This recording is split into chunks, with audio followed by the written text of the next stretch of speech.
शिवाय सांबाय हरे परमात्मने प्रणतक्लेशनाशाय योगिनां पतये नमः। सच्चिदानन्दरूपाय विश्वोत्पत्त्यादिहेतवे तापत्रयविनाशाय श्रीकृष्णाय वयं नमः। मनोजवं मारुततुल्यवेगं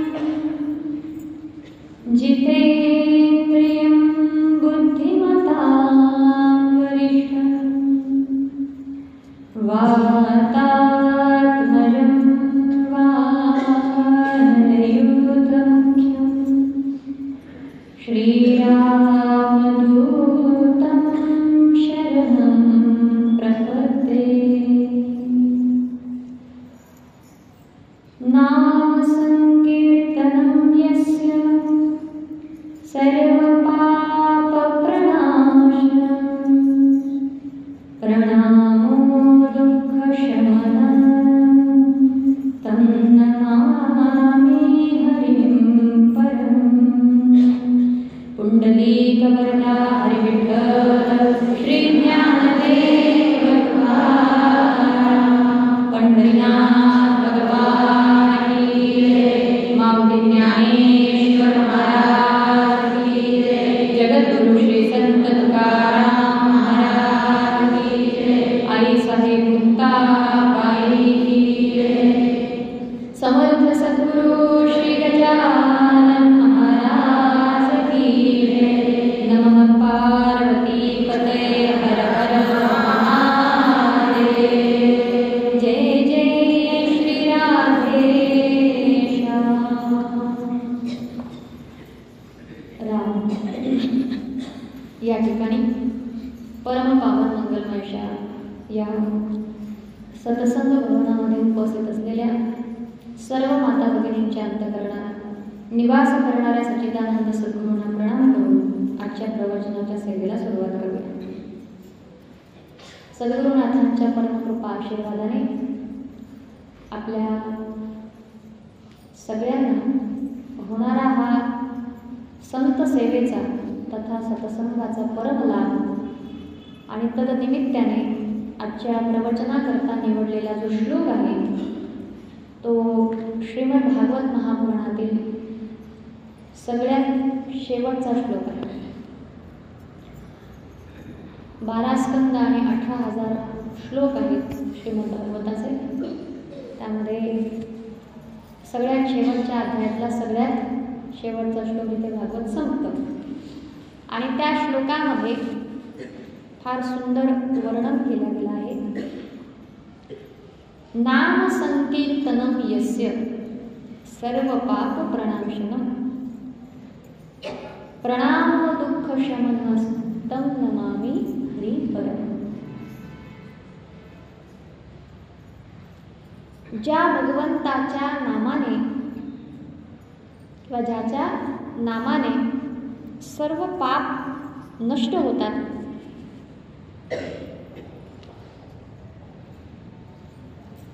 दुःखाचं निवारण होतं, शमन होतं दुःखाचं, अशा भगवंताला श्रीहरींना आम्ही प्रणाम करतो। भगवंताला नमस्कार करायचा आहे। भगवंताला आपण नमस्कार केला पण देवाला नमस्कार का करायचा आहे, देव कशाकरिता पूजायचा आहे समजलं पाहिजे की नाही आपल्याला। तुम्ही म्हणाल आम्हाला काय समजत नाही, आम्ही रोजच देवाला हात जोडतो, सकाळ संध्याकाळ हात जोडतो, कुठेही मंदिर दिसलं तरी देवाला हात जोडतो, सगळेजण आपण देवाला हात जोडतो। कधी कधी देवही आपल्याला हात जोडत असेल की नाही। पहा ना तुम्ही, देवाच्या जवळ आपण गेलो, कशा करता हात जोडतो? सांगा बरं. सुखासाठी है ना. आणि आपलं सुख कसं आहे? पोरानं घरातून हाकललं तरी चालते, पण देवाच्या जवळ जाऊ म्हणून देवाचं भलं होऊ दे. बरोबर आहे की नाही? तर सुखासाठी आपण देवाच्या समोर हात जोडतो. संसारातल्या मागण्या पूर्ण झाल्या पाहिजे म्हणून देवाजवळ हात जोडतो. भगवंत म्हणूनच आपल्यालाही हात जोडतो. का? कारण आपल्याला सुखच कळालं नाही की नेमकं कोणत्या सुखासाठी देवाच्या समोर हात जोडायचे, कशासाठी देवाच्या समोर हात जोडायचे. आपलं कसं आहे बघा, सूर्याचा उदय झाला, बिल भरावं लागतं का सूर्यप्रकाशाचं? एवढा मोठा लाईट दिवसा आपल्याला लाईट मिळतो, त्याचं आपण बिल भरतो का? फुकट आहे की नाही? बरं त्याच्यावर सोलर लावलं, वीज फुकट भेटते की नाही? सोलर लावायचा खर्च लागतो म्हणा, पण मग ते खराब होत नाही तोपर्यंत वीज फुकट आहे की नाही? गरम पाणी 24 तास फुकट आहे की नाही? एवढा मोठा सूर्य, एवढा मोठा निसर्गतः भगवंताने दिलेला बल्ब आहे, त्याला म्हणायचं देवा, हे सूर्यनारायणा, माझ्या घरातली 10 बाय 10ची खोली प्रकाशित करशील का बाबा? कळलं ना तुम्हाला? जो अख्ख्या जगाला प्रकाश देतो त्याला म्हणायचं बाबा, माझी 10 बाय 10चीच खोली आहे, माझं एवढंसं छोटंसं अंगण आहे, तेवढं अंगण तू प्रकाशित करशील का? सूर्याला काय येईल?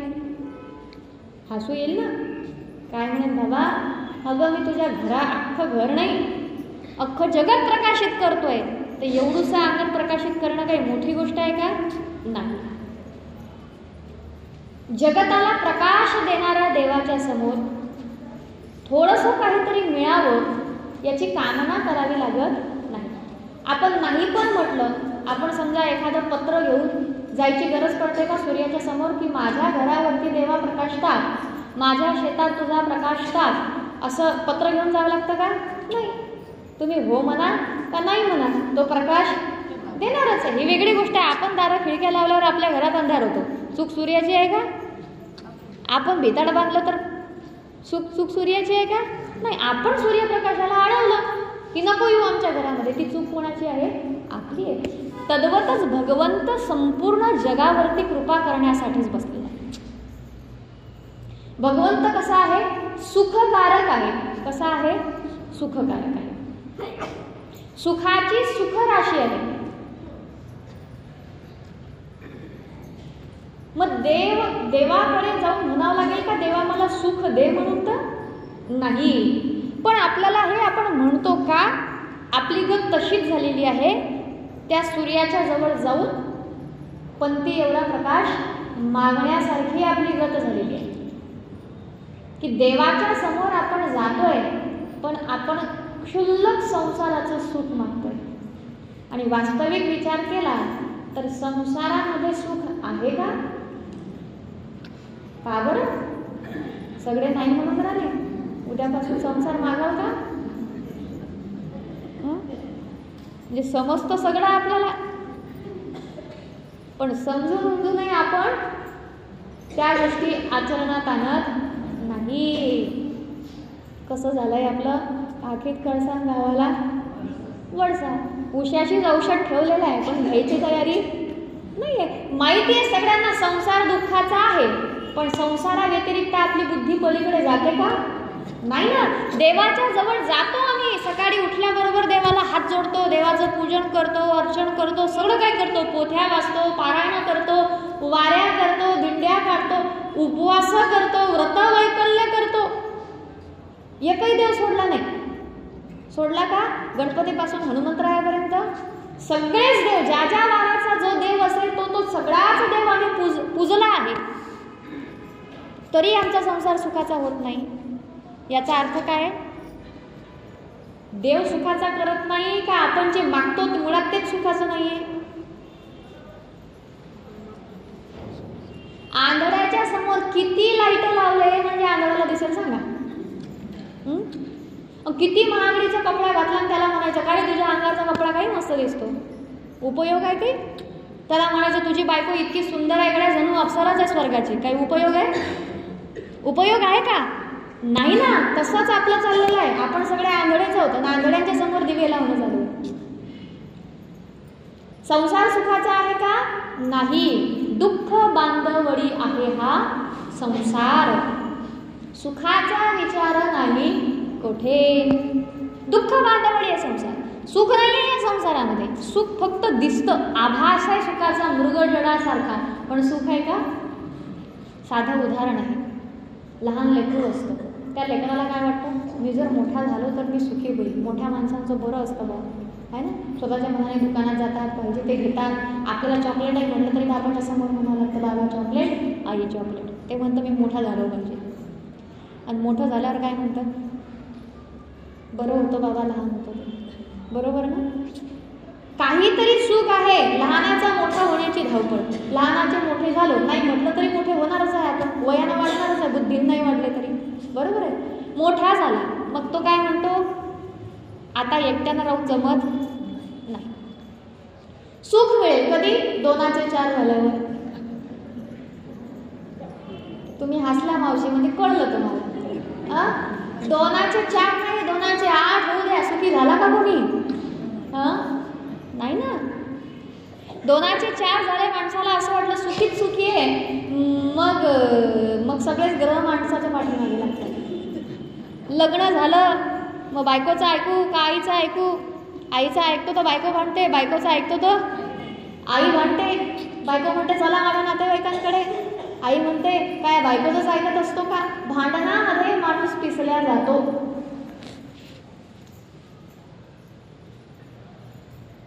माणूस विचार करतो एखादं चिमरू पांघरू आलं तर बरं होईल ना. 4चे 6 झाले तर घरामध्ये नंदनवन होईल, शांती राहील. आजीलाही घाई गडबड, लवकर नातू पाहिजे, लवकर नात पाहिजे, आहे की नाही. मांडीवर खेळवायला. पण आता आजा व्हायच्या आताच गुडघे दुखायला लागतात त्यांचे. काय मांडीवर लेकर घेते. लेकरूही झालं, आनंदही झाला, पण जबाबदारी वाढली की नाही. मग आता 4चे 6 तर झाले, पण 6ची सोय लावावी लागते ना. मग त्याचं शिक्षण, मग डमक परत विचार येतो, त्याला कोणीतरी जोडीदार पाहिजे. बहीण असली तर भाऊ पाहिजे, भाऊ असला तर बहीण पाहिजे. चालले सुखदेवाकडे वाढत आपले. असं करता करता करता करता आयुष्य शेवटावरती जातं, पण माणसाला सुखाची अनुभूती होते का? हो नाही. सुख दिसतंय पण आभासी का सुख आहे? खरंच सुख संसारामध्ये नाही. उतर चढाव इथे नेहमी करता चालू राहणार आहे. कोणालाच वाटत नाही की माझ्यासोबत काही वाईट घडावं, पण शेवटी केलेलं कर्म असतं, त्यानुसार त्याची फळं मिळतात. आणि जीवनामध्ये उतार चढाव येत राहत. कधी आकस्मिक सुख आहे तर कधी आकस्मिक दुःख आहे.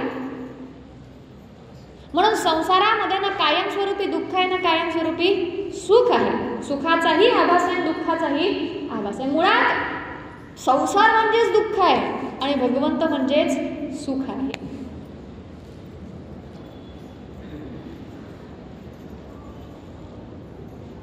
किती माणूस दुःखी असू द्या, मंदिरात गेल्यावर 2 मिनिटही का होईना पण शांत वाटतं की नाही? का शांत वाटतं? कारण भगवंत सुखमय आहे आणि खऱ्या सुखाच्या सानिध्यात गेल्यावर सुखाची अनुभूती येणारच आहे. पण भगवंतासारखा सुखमय कोणी नाही. तो सुख देण्यासाठीच बसलेला आहे, पण नेमकं सुख कशात आहे हे आम्हाला कळत नाही. म्हणून सुखाची सुखराशी असलेल्या देवाकडेही आम्ही जातो, पण सुख मागत नाही. अपेक्षा सुखाची आहे, पण कर्म मात्र दुःखाला कारण ठरतं. संसाराचीच ओढाताण आपण करतो, संसाराचीच मागणी करतो आणि संसारातली कोणतीच गोष्ट कायमस्वरूपी टिकत नाही. त्यामुळे कोणतीच गोष्ट कायमस्वरूपी सुख देऊ शकत नाही. घर बांधलं माणसाला सुख होतं की नाही? पण कालांतराने दुसऱ्याचा एखादा त्याच्यापेक्षा चांगला बंगला बांधला गेला, काय झालं? दुःख झालं की नाही? दुःख का झालं? आता माझा बंगला पाडून पुन्हा नवीन बंगला बांधण्याचं काही सामर्थ्य नाहीये. मग ज्या गोष्टीने पहिले सुख दिलं होतं, आता तीच गोष्ट सुखाला कारण राहिली का? नाही राहिली. नाही राहिली ना. एखादी वस्तू प्राप्त करेपर्यंत सुख आहे, पण ती वस्तू प्राप्त केल्यावरती 2 मिनिट वाटतं, हा ही वस्तू मला मिळाली, त्याच्यानंतर त्या वस्तूचं सुख राहतं का माणसाला? आनंद राहतो का? नाही. मग माणूस म्हणतो नाही, याच्यापेक्षा दुसरं काहीतरी पाहिजे. हा मग वाढत चालली आहे. वस्तू मिळेपर्यंत सुख आहे, ती वस्तू मिळाली की पुन्हा दुसऱ्या वस्तूंची कामना निर्माण होते आणि माणूस त्या सुखासाठी धडपडत असतो. जोपर्यंत मनातली कामना थांबत नाही, जोपर्यंत एक गोष्ट सोडून दुसऱ्या गोष्टीसाठी पडणे ही धडपड थांबत नाही, तोपर्यंत जीव शांतीला प्राप्त होत नाही. शांती नाही तोपर्यंत सुख नाही. आणि म्हणून संत सांगतात, शांती परते नाही सुख, येर अवघेची दुःख. शांतीसारखं सुख नाही. शांतीच्या म्हणजे शांती सोडून बाकी सगळं काय आहे? दुःखच आहे. आणि शांती कुठे मिळते? देवाच्या जवळ. कारण देव कसा बसलेला आहे? शांत बसलेला आहे, म्हणूनच तो देव आहे. तो हालत नाही, तो डुलत नाही, तो मान हलवत नाही, हात हलवत नाही, पाय हलवत नाही, तटस्थ आहे असा. स्थिर आहे ना तो. तो स्थिर आहे, शांत आहे, म्हणून सुखकारक आहे. आणि आपण कसे आहोत? आपण तर स्थिर असलेल्या माणसाची शांती भंग करणारे आहोत की नाही? लाईनीत लागलो देवाच्या दर्शनाला, तर देवाच्या दर्शनाला चाललो की नाही, मग देवाचं भजन करत जाऊ माणसाने. त्या लाईनीतही चालू असतं बघ, पाय तिची साडी किती मस्त, पाय अमकीनं काय घातलं, पाय तिची पर्स कशी आहे, बरोबर आहे ना? ते चालता चालता धक्के देऊन जातात, त्याच्या पळे आमचा नंबर लागला पाहिजे. झाली शांती भंग. आपण तर शांतीनं राहत नाही, आणि दुसरा शांत जर त्याची शांती भंग केल्याशिवाय जमत नाही आपल्याला.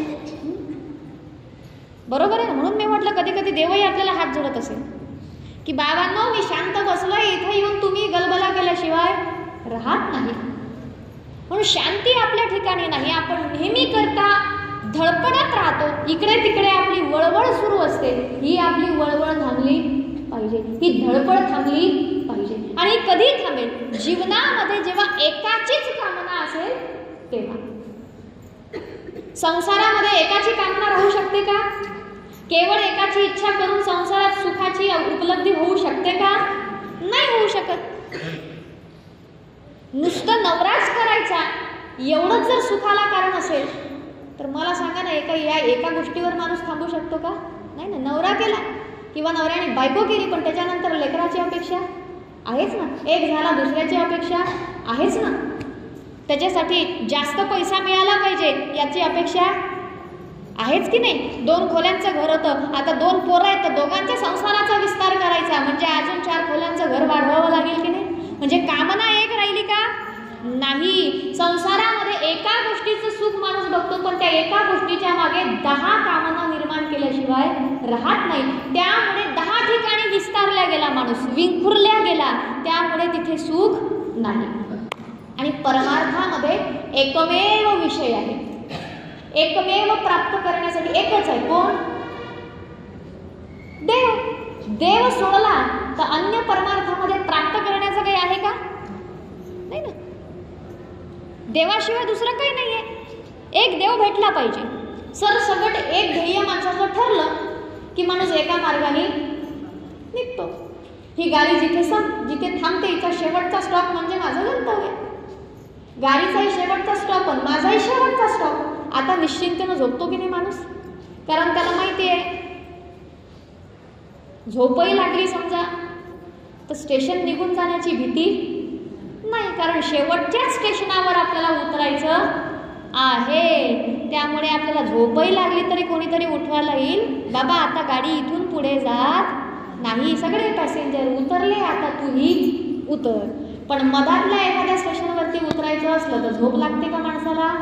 नाही का? स्टेशन निघून गेलं तर आपण पुढे जाऊ. तसं जीवनाचं एक अंतिम गंतव्य आहे आणि ते आहे भगवंत. पहिलं आणि शेवटचं एकमेव माणसाच्या जीवनाचं ध्येय काय आहे? भगवंत.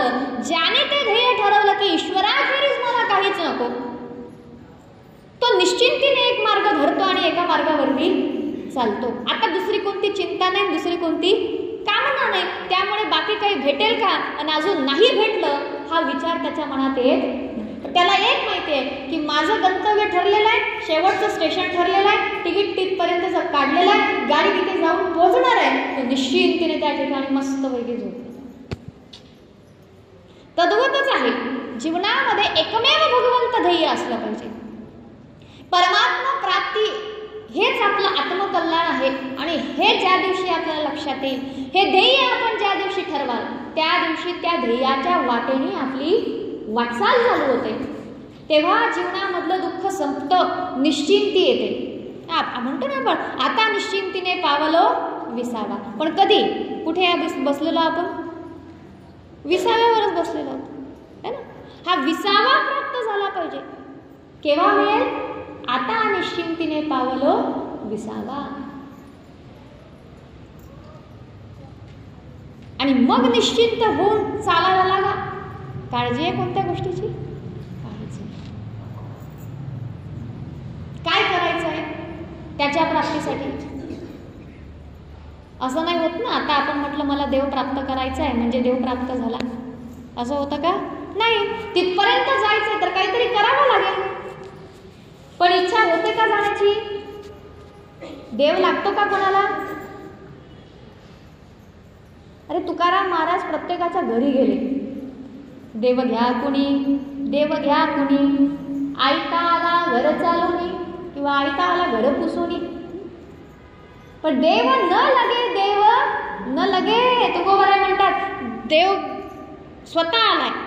तुकोबराय म्हणतात घ्या रे कुणी, देव घेता का? कोणाला नाही पाहिजे देव.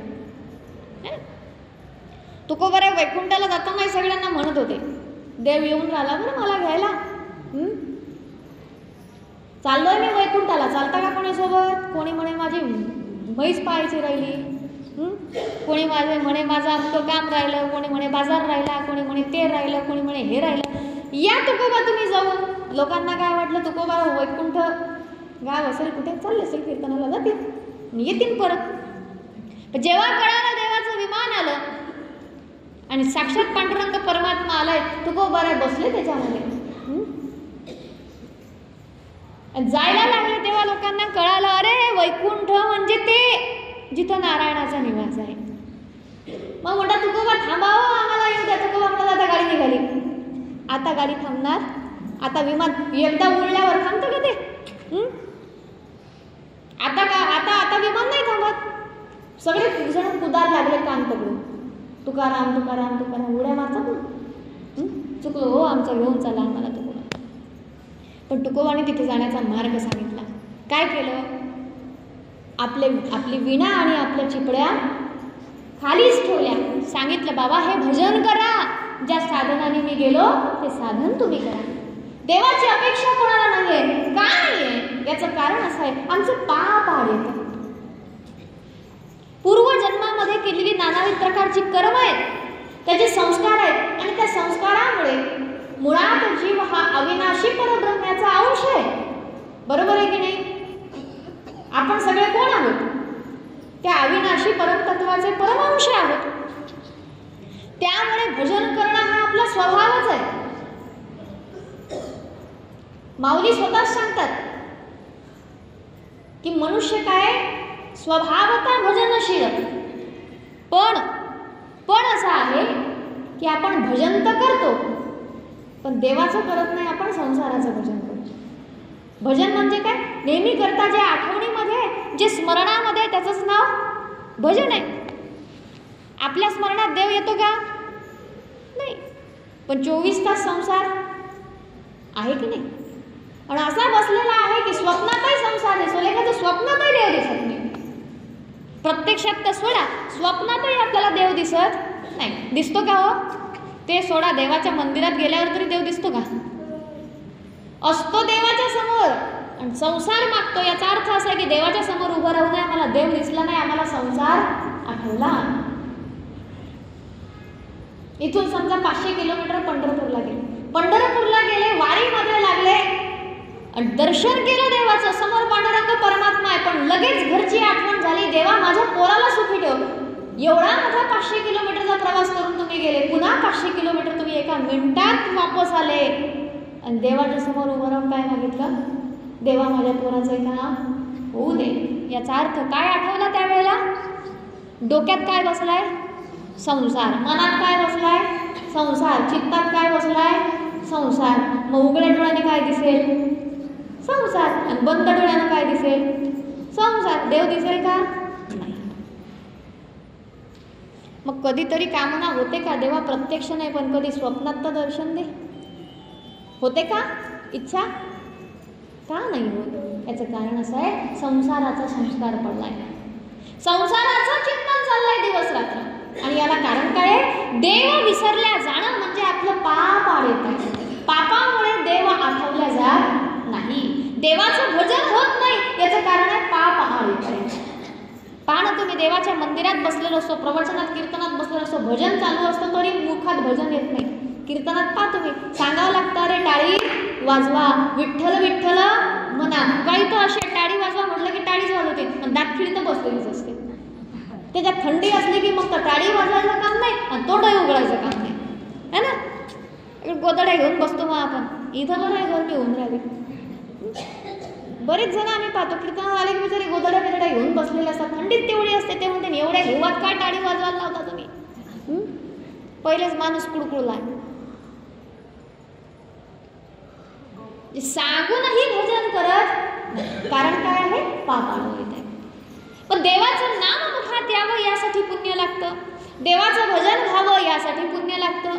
पण मग पुण्य होणार कशाने? त्याला कारणही भजनच आहे. भजन करा, पुण्य वाढेल, है ना. नाम घ्या देवाचं, सहज येणार नाही पण बळजबरीने घ्या. पहिले भगवंताचं नाम कसं घ्यावं लागेल? बळजबरीने औषध घ्यावं लागतं माणसाला. आवड असते का कोणाला औषध घ्यायची? बळजबरीने औषध द्यावं लागतं. पण ते औषध कायमस्वरूपीच कडू असतं. भगवंताचं नाम असं आहे की हे सुरुवातीला कडू वाटतं, कडू वाटतं म्हणजे घ्यायची इच्छा होत नाही, पण एकदा त्याची गोळी कळाली की मग ते नाम सुटत नाही. म्हणून पहिले बळजबरीने भजन करावं लागेल, संकल्पपूर्वक भजन करावं लागेल. की सकाळी उठलं देवाचं नाव घेतच उठणार, सकाळी उठल्याबरोबर भगवंताचं नाम घेणार. रामकृष्ण हरी म्हणा, श्रीराम जय राम जय जय राम म्हणा, जे तुम्हाला आवडत असेल ते म्हणा, विठ्ठल विठ्ठल म्हणा, काही म्हणा. तुकोबराज सांगतात रामकृष्ण हरी विठ्ठल केशवा मंत्र हा जपावा सर्व काळ. सर्व काळ हा मंत्र जप करा, सर्व काळ भगवंताचं नाम घ्या. नाथ महाराज सांगतात हरी बोला, हरी बोला, नाही तरी बोला, व्यर्थ गलबला करू नका. हरी म्हणा, कोणी गोविंद म्हणा, कोणी गोपाल म्हणा, कोणी नारायण, जे पाहिजे ते म्हणा, पण देवाचं नाव घेतल्याशिवाय राहू नका. हकाराने सांगे तुका, नाम घेता राहू नका. मला सांगा, तोंडाचं काम किती वेळाचं आहे? खाण्यापुरतं, आणि काही आवश्यक असेल तर बोलण्यापुरतं. आपलं खाण्यापुरतं किती काम आहे माहीत नाही, पण बोलण्यासाठी 24 तास गपगप गपगप सुरू असते आपली, असते की नाही? आणि महिला मंडळ तर काही बोलण्याची शक्ती मला वाटतं महिलांकडे जास्त दिलेली आहे की नाही. समजा गाडीत बसलो आपण, तर तुम्ही कोणत्या कोणत्या गावावरून येणार असाल, शेगावच्या गाडीत बसले, एखादी शेजारी तुमच्या येऊन बसली, समोरच्या सीटवर समजा 2 माणसं आहेत आणि मागच्या सीटवर 2 बाया आहेत. मला सांगा, समोरच्या सीटवर आवाज आहे का मागच्या सीटवर आवाज आहे? मागच्या सीटवर ना. तेवढा समजा 1 घंट्याचा प्रवास आहे, त्या 1 घंट्याच्या प्रवासामध्ये पोरगी कुठं दिली, सून कुठची आणली, नातू किती, जमीन किती, सातबारा कोणाचा, अंक कोणाचं, त्या पोरीचे नातेवाईक कोण, सगळी खबर बातमी आपल्याला 3 पिढीचा इतिहास बाई काढते. खरी गोष्ट आहे की नाही? बरोबर आहे ना? गरज आहे का काही? बाईचा स्टॉप आला, बाई खाली उतरली, विषय संपला. आपल्या गावाची नाही, आपल्याला सोयरी करायची नाही, एवढी बळबळ केली कशासाठी?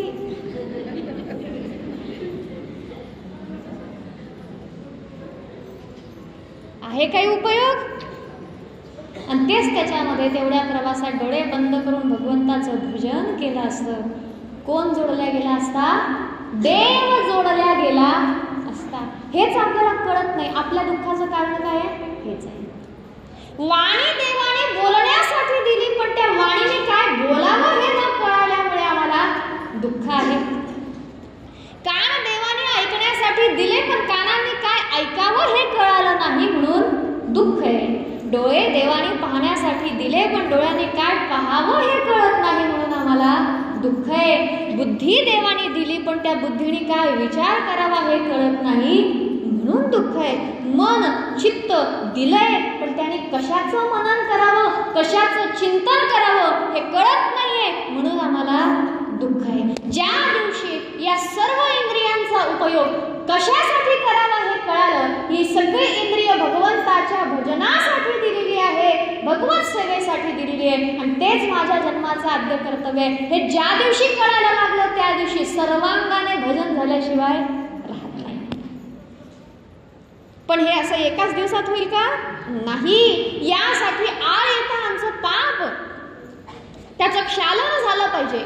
म्हणून पहिले आम्हाला बळजबरीने देवाचं भजन करावं लागेल. आवडो अथवा ना आवडो, कंटाळवाणं वाटलं तरी चालेल, पण देवाचं नाव घ्या. हरिमुखे म्हणा, हरिमुखे म्हणा, पुण्याची गणना कोण करी. म्हणावं लागेल पहिले.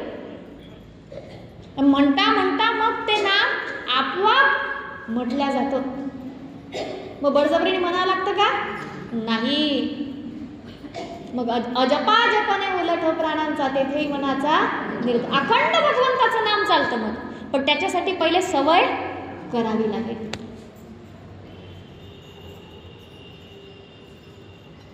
म्हणून ज्याच्या नामाने जीवाच्या पातकांचा नाश होतो असं भगवंताचं पवित्र कीर्ती नाम आहे, आणि त्या नामाचं उच्चारण आपण नेहमी करता केलं पाहिजे. नामाचा उच्चार रात्रंदिवस. देवाला काय आवडतं? देवाचं नाम उच्चारण करणे. देव आपल्या सगळ्या दुःखांची निवृत्ती करेल, पण कधी? देवाची प्रसन्नताच म्हणजे सुखाची प्राप्ती आहे. आणि देवाची प्रसन्नता कधी होईल? जेव्हा देवाला जे आवडतं ते करू तेव्हा. देवाला देवाचं नाम अत्यंत प्रिय आहे, आणि ते नाम जपावं लागेल. मग काय करावं आम्ही की सदा सर्व काळ आमच्या मुखात देवाचं नाव येईल, अखंड देवाचं भजन होईल? संकल्प करा. सकाळी उठले, आंघोळ झाली, 10 मिनिटापासून सुरुवात करा. सवय नाही आहे आपल्याला, 10 मिनिटापासून सुरुवात करा. थंडीचे दिवस आहे, आंघोळ तर काही सकाळी लवकर होईल सांगता येत नाही, झाली तरी चालेल. आठवड्यावर बसल्या बसल्या करा, पण देवाचं नाव घ्या. जागेवरूनच उठून बसा, बसल्या बसल्या करा. श्रीराम जय राम जय जय राम, श्रीराम जय राम जय जय राम, श्रीराम जय राम जय जय राम, श्रीराम जय राम जय. 10 मिनिट मोजून जपा. करू शकतो की नाही आपण? काही नियम आहे का? काळा वेळ नामा उच्चारिता नाही. नाव घ्यायला काही कुठलं नियम नाही. म्हणा रामकृष्ण हरी, राम राम राम राम राम राम. एवढं रामकृष्ण हरी नसेल म्हणते तर राम राम राम राम राम राम हे तर म्हणू शकतो ना आपण. म्हणा, संकल्प करा, एवढं नाव घेऊ त्याच्याशिवाय चहाही पिणार नाही. घरात सांगून ठेवायचं, मी भजन, माझ्या भजनाचा आवाज आला नाही तर मला चहा द्यायचा. बरोबर ना? त्यांना सांगायचा आवाज आला पाहिजे, मी भजन करते का नाही. नाही तर आपण एवढे हुशार आहे, आपण हा झालं माझं भजन त्याच्या.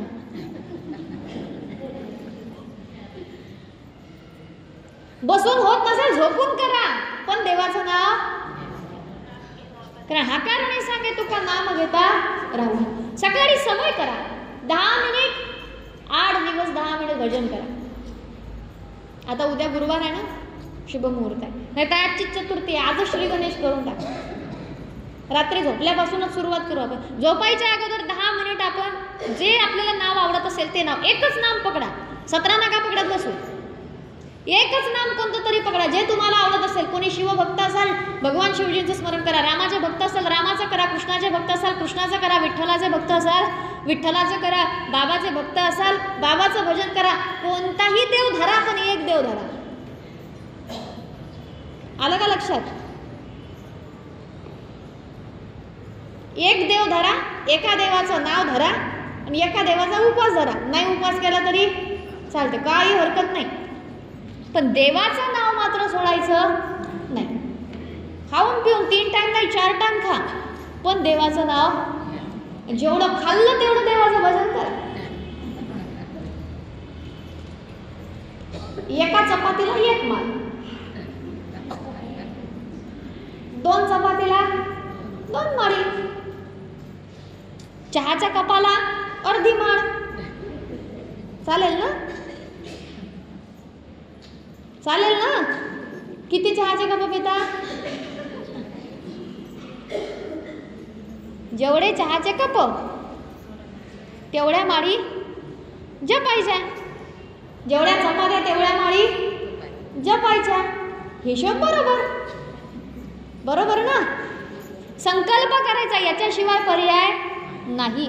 संकल्प करा की आजपासून आम्ही आमच्या जीवनामध्ये हा नियम करणार. रात्री झोपण्या अगोदर तुम्हाला काय हातात माळ घ्यायची गरज नाही. कोणतं आसन टाकून बसा असंही नाही आहे, तुम्ही तसं तिथे फक्त हातपाय स्वच्छ धुवून बसत चला. तेवढी शुचिता आपण ठेवली पाहिजे. कारण काय होणार आहे, देवाचं नाम एवढं पवित्र आहे की त्या पवित्र नामाच्या उच्चारणाने आपल्या अंतःकरणामध्ये भगवंताची शक्ती प्रगट व्हायला लागते. यासाठी आपला देह कसा असला पाहिजे, आपण पवित्र ठेवला पाहिजे, देवाच्या मंदिरासारखा. आणि जेही आवडेल ते नाम घ्या. 10 मिनिट झोपण्या अगोदर नाम घेता घेता मग आळवे पडा, नाम घेता घेता झोपी जा. कधी झोप लागेल समजणार नाही. झोपता झोपता देवाचं नाव घेतलं म्हणजे सकाळी उठता उठता देवाचं नाव आपोआप तोंडामध्ये येतं. कारण जागृतपणे आपण जे करतो स्वप्नातही तेच दिसतं, पण सकाळी उठल्याबरोबर त्याचा भास झाल्याशिवाय राहत नाही. रात्री झोपता झोपता भगवंताचं भजन करा. एक वेळ असेल की तुम्हाला रात्री कधी जाग आली तरी तुमच्या तोंडात देवाचं नाव असेल. जरी आपण झोपलेलो आहोत तरी आपलं मन भगवंताचं नाम घेत राहील. आणि म्हणून नामदेव महाराज आपल्या मनाला सांगतात की हे मना, धरी रे मना तू विश्वास या नामी, अखंड राम नामी आवडी धरी, जप करी ऐसा अखंड खंडेना, निशी दिनी मना होई जागा. हे मना असं नाम घे की ते अखंड जप चालला पाहिजे. पण त्यासाठी पहिले त्याची काय करावी लागते, सवय करावी लागते. म्हणून माऊली सांगतात, असोनी संसारी जिवे वेगू करी. संसारात राहून जे काम करताय ते कामच करा. नाथ महाराज सांगतात, उठता बसता दडता कांडता सर्व कार्य करिता, एवढंच नव्हे भांडताही हरी बोला. समोरच्याने शिवी दिली नारायण, दुसरी शिवी दिली केशव, तिसरी शिवी दिली विठ्ठल, दुसरा म्हणेल गड्या आपल्या डिक्शनरीत ह्या शिव्या.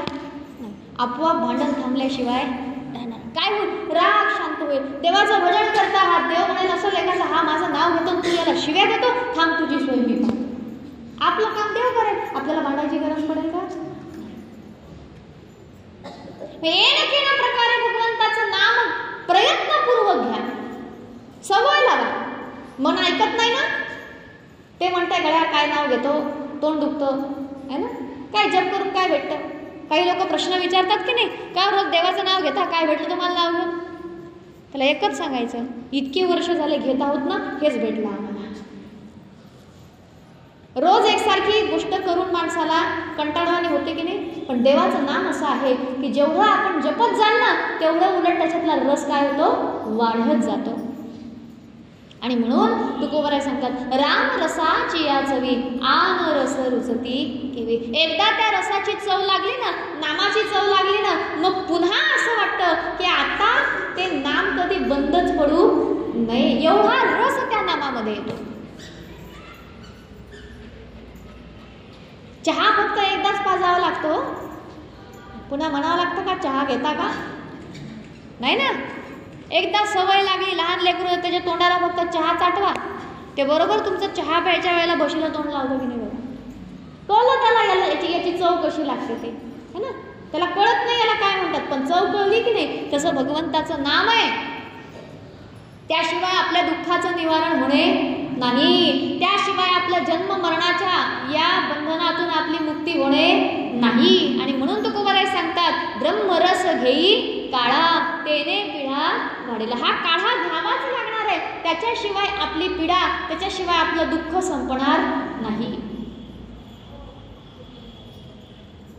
पण भगवंताचं नाम कसं आहे? पापनाशक आहे. आणि कसं पापनाश करतं? एवढं तेवढं करतं का? नाही. माऊली सांगतात, तृण अग्नी मिळे समरस झाले, तैसे नामे केले जपताने. गवताच्या गंजीच्या गंजी ठेवलेल्या आहेत, त्याच्यात फक्त एक आगीची ठिंगी पडू द्या. ते जसं हळूहळू करता करता अख्ख्या गंजाच्या गंजा पेट घेतात आणि जडत भस्मसात करतं, तसं भगवंताच्या नामाची ठिणगी पडू द्या.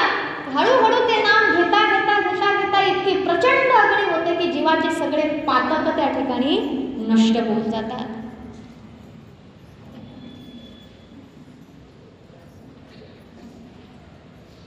आणि याचे कितीतरी उदाहरण आहेत. सगळ्यात मोठं उदाहरण आहे वाल्या पोळ्याचं. किती पाप होतं? पापाचे 7 रांजण भरले होते. किती? 7 रांजण. काय केलं? फार मोठा योग तप काही केलं का? नाही. काय कळत नव्हतं. नारद मुनींची भेट झाली.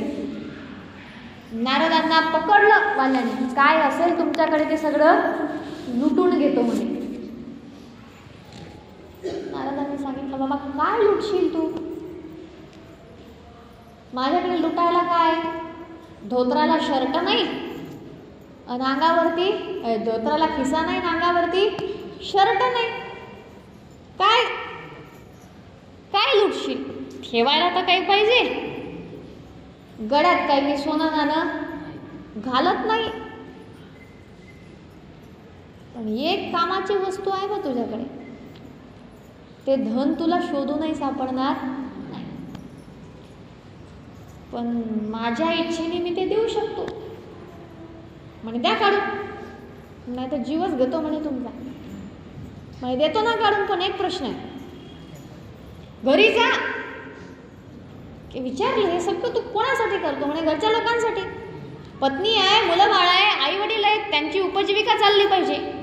म्हणे सगळं तू त्यांच्यासाठी करतो. घरी जाऊन फक्त त्या सगळ्या घरच्या लोकांना विचार की हे सगळं पाप मी तुमच्यासाठी करतो, माझ्या पापाचे तुम्ही वाटेकरी व्हाल का?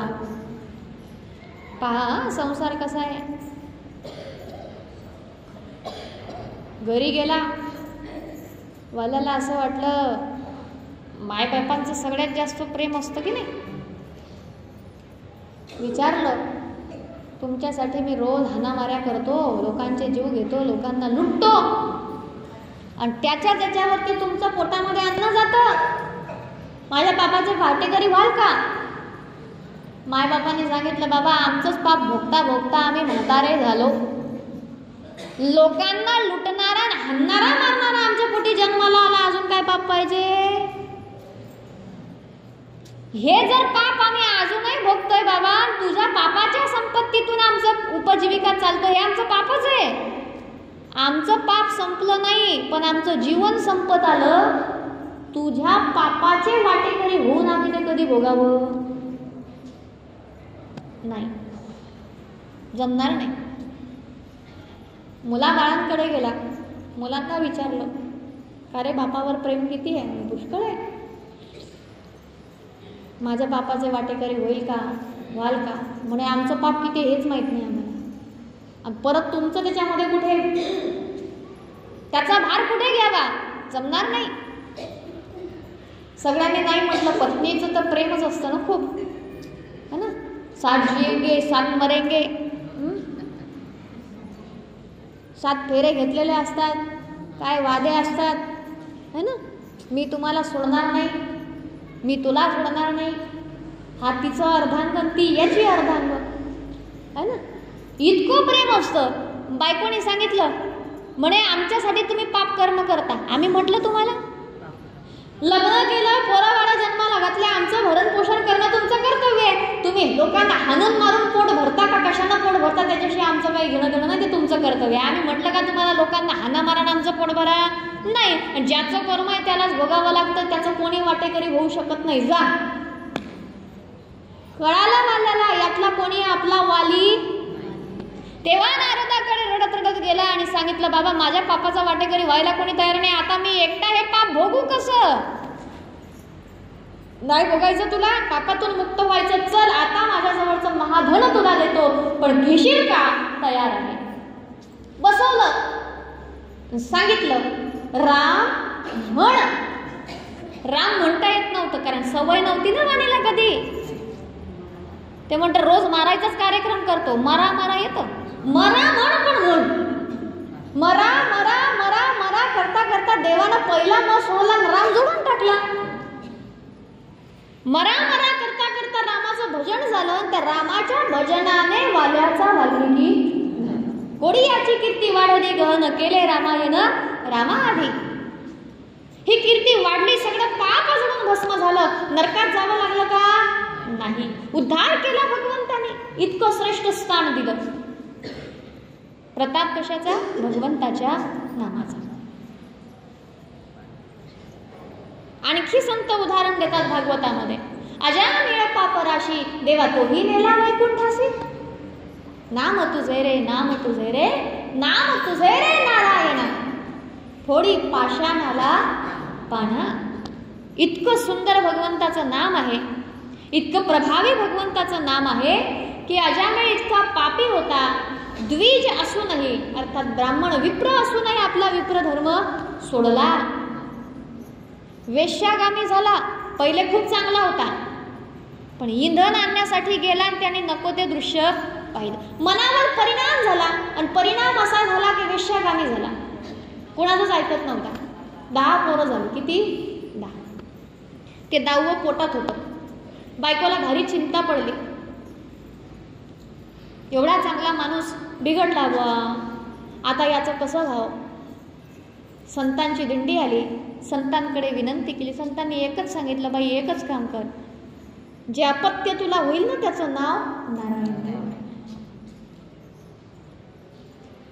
सगळ्यात लहान पोरग म्हणून इतकं प्रेम होतं अजामिळाचं की काय झालं, हा दिवसभर नारायण नारायण नारायण नारायण नारायण नारायण नारायण. मुलाच्या नावाच्या निमित्ताने का होईना भगवंताचं सतत भजन घडलं. मृत्यू समयाला जेव्हा यमदूत चालून आले, कळालं त्याला की यमदूत मला घेण्यासाठी आले, तेव्हा हा नारायणाचं चिंतन करायला लागला. पण वैकुंठातल्या नारायणाला आवाज दिला का?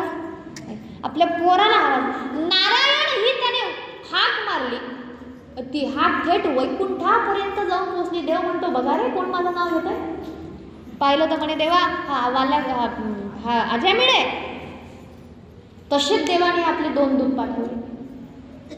ते 2 दूत तिथे आले. रस्त्यामध्ये आता यमदूतांची नारायण दूताची भेट झाली. विष्णुदूत आणि यमदूत भेटले. विष्णुदूतांनी विचारलं, का हो राम राम, कुठे चालले? ते म्हणतात राम राम. ते खाली अजामिळाकडे जाणार. म्हणजे तिकडे कसं काय? ते तर आमचं आहे.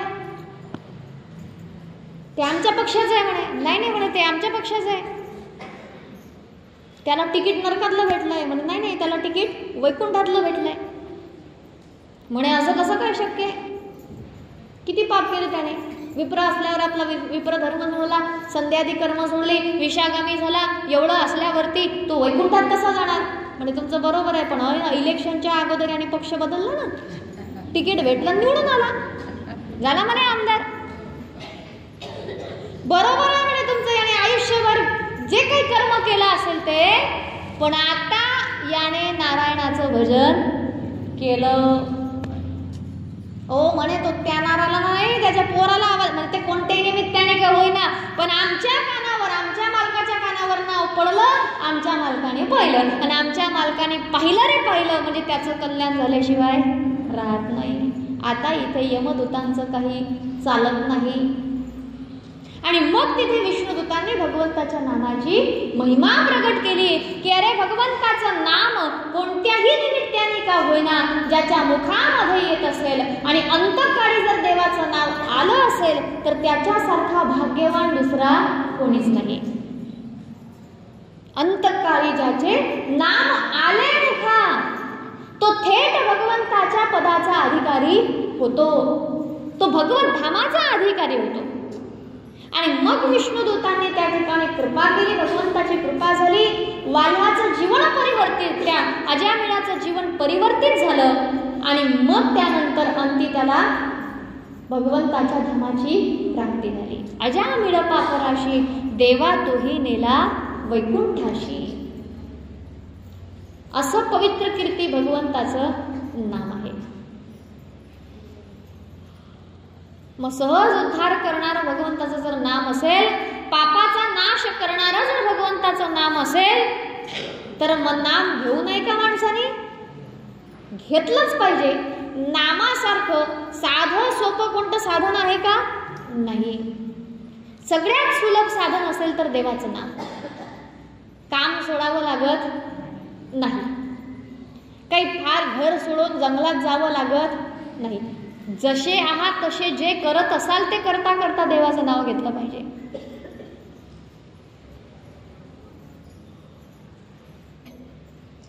एक महात्मा फार सुंदर उदाहरण सांगतात.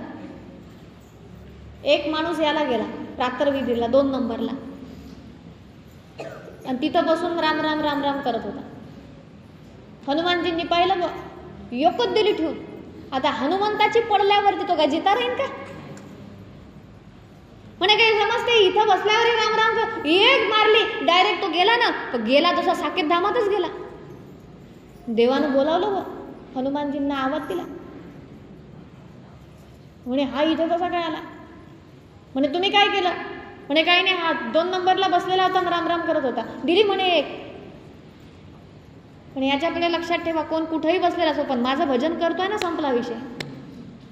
मग देवाने किती सूट दिली हो? दिली की नाही?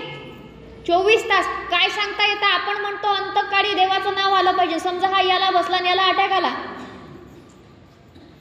देवाचं नाव नसलं तर गती होईल का त्याची? नाही. मग 24 तास भगवंताचं भजन करायचं आहे.